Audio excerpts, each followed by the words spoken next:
The iPhone X is here, sometimes called the iPhone X. You can call it whatever you want. I'm not sure anyone knows what its real name is anymore.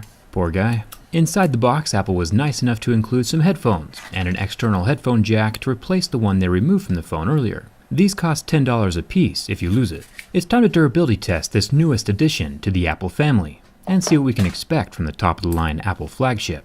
I am worried about these antenna lines. It'll be interesting to see if they give up the ghost like we saw in the Pixel 2, or if Apple's stainless steel frame is strong enough to hold this fruit together. Let's get started.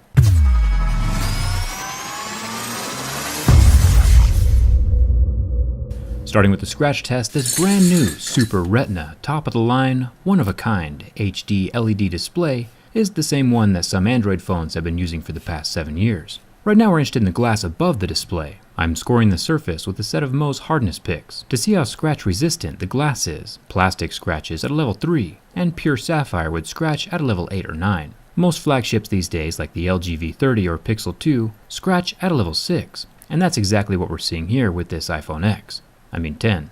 It has a normal scratch at a level 6 and a deeper groove at a level 7. It was interesting to see that both Google and Apple are using beach pictures for their stock background. I kept half expecting Apple's to move as well, but they'll probably invent that next year. The good news is that the screen is not going to be scratched by your normal keys or coins. These metals are softer than the level 6 glass hardness. Not even my razor blade can do any damage. It was a little strange to not find a home button at the bottom of the phone. There is no fingerprint scanner to test, since the phone is unlocked with your face this time around, and I'm not gonna scratch test a face to see if it still works or not. The phone can be woken up with just a tap to the screen, so I don't think the home button being gone is too big of a deal. Apple is running out of things to remove though, so it'll be interesting to see what happens next year. Up here at the top of the phone, inside the iconic black notch, is the metal earpiece grill. Slightly recessed under the glass, the metal grill holds its shape and won't be falling out. Plus, the holes are small enough to keep dirt and metal shavings from getting inside the magnetic speaker. Thumbs up for that design.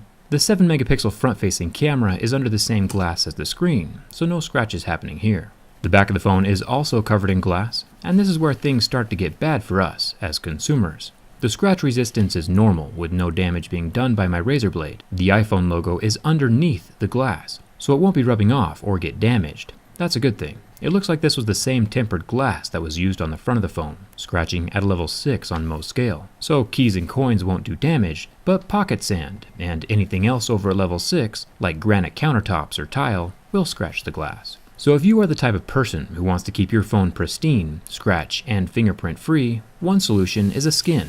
Thanks to dbrand for supporting my durability test, this back panel skin is easy to install and hides fingerprints and protects against scratches when you set your phone down. There's also a full body skin that protects the frame from damage as well. Additionally, skins are also great for hiding accidental cracks in the back glass, which I'll get to in a second. If you're looking for something a bit more colorful than the matte black that you see here, dbrand has a ton of color options available. Whether you want to keep that Apple logo intact, or my personal favorite, debrand your phone entirely, I'll link the customizer in the description if you want to play around and design your own iPhone. Let's talk about cracks. This might come as a surprise, but glass is glass, and very susceptible to damage. The biggest flaw in this phone is that the back glass is near impossible to replace. Even Apple themselves charge $549 to replace the back glass. Even if you get the insurance and pay the $99 deductible, you're still out $300 for a back panel replacement. The most fragile and most often broken component on this phone is the most expensive to replace. It does have a little plastic buffer between the glass and the metal, which is smart, but as we saw from my iPhone 8 drop test, the glass can crack from a drop as small as 3 feet. I would like to see, by a raise of hands, who here wants to pay $549 for a back glass replacement. Hey Jerry. What? Nobody raised their hands. I guess $549 is a lot of money. But iPhones get dropped a lot. Won't it hurt Apple's image if there's a bunch of unfixable broken iPhones walking around a year from now? Yeah. That's like getting a flat tire and needing to buy a whole new car. I know. Do you think Apple will change their pricing to help their customers in the future? Probably not. Well, that's unfortunate. If you do accidentally crack your glass and don't want to pay Apple's exorbitant pricing, skins are a valid way of making the phone look new again. The flawed back glass construction aside, this camera on the phone is pretty awesome. Dual 12 megapixel sensors with a telephoto lens is a fantastic combination. Cameras are something Apple does really well. Apple claims this lens is sapphire and does a good job of resisting my razor blade, which is about a 5 or 5.5 on most scale. There are two circular cutouts on the lens, one for the microphone and another for the quad LED flash. And this iPhone X10 keeps the same stainless steel theme around the edge. It does stick up kind of far, but with how much power it's packing, it's understandable and forgivable. Judging by the marks that my Level 6 Mozpix leaves on the lens though, Apple is still using their unique blend of sapphire that doesn't quite match up with the rest of the world's. I've covered that in a few previous videos. The sides of this phone are made from stainless steel.